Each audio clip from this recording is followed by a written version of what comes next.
नमस्कार मित्रांनो, study with रोशा चॅनलमध्ये तुमचं स्वागत आहे.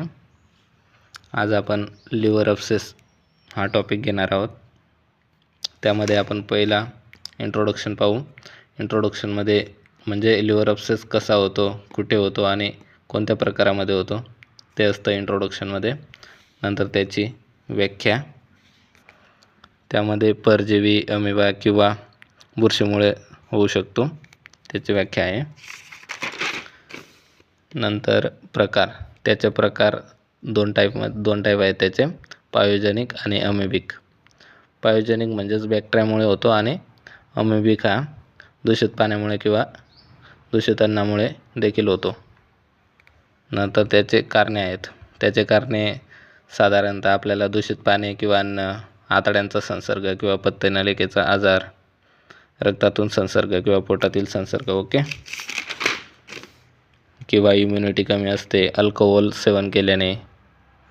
नंतर पॅथोफिजिओलॉजी म्हणजेच की सुरुवातपासून तर शेवटपर्यंत यामध्ये आपल्याला स्पष्ट कळून जातं की आपले लिव्हर अब्सेस कसा होतो.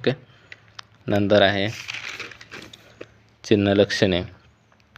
त्यामध्ये ताप, उजव्या बाजूला पोट दुखतो किंवा भूक न लागणे, अशक्तपणा, वजन कमी असे एक्स्ट्रा त्यामध्ये चिन्ह लक्षणे असतात. नंतर आहे इन्व्हेस्टिगेशन. त्यामध्ये blood test, liver function test किंवा अल्ट्रासाऊंड, CT स्कॅन किंवा एस्पिरेशन ऑफ पस इतर इन्व्हेस्टिगेशन केले जातात. नंतर मेडिकल मॅनेजमेंट.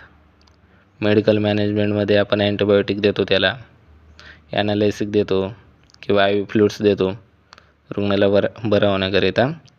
इतर मेडिकल मॅनेजमेंट आपण देऊ शकतो. नंतर सर्जिकल मॅनेजमेंट म्हणजे प्रिक्युटेनियस निडल किंवा प्रिक्युटेनियस कॅथेटर ड्रेनेज इत्यादी सर्जरी करून आपण तो आजार टाळू शकतो. नंतर आहे सर्जिकल मॅनेजमेंटमध्ये लॅप्रोस्कोपिक ड्रेनेज किंवा अंडर ड्रेनेज क्योजेस ट्रीटमेंट देखील करू शकतो. नंतर नर्सिंग मॅनेजमेंट. नर्सिंग मॅनेजमेंटमध्ये आपण त्याचं व्हायटल साईन रेग्युलर चेक करतो. पेन मॅनेजमेंट, फ्लुइड बॅलन्स किंवा मेडिकेशन ॲडमिनिस्ट्रेशन, ड्रेनेज केअर इत्यादी आपण त्याच्याकडे लक्ष देऊ शकतो. नंतर आहे कॉम्प्लिकेशन्स. त्यामध्ये अब्सेस फुटणे किंवा सेप्सिक म्हणजे रक्तदोष, पेरिटोनायटिस किंवा फ्लुरल इन्फ्युजन इत्यादी आपण पाहू, जॉइंडिस वगैरे, लिव्हर फेल्युअर. नंतर हेल्थ एज्युकेशन.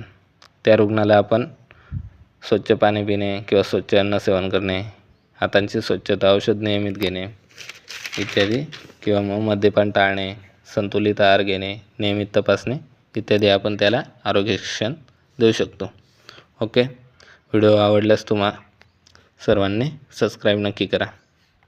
Bye bye.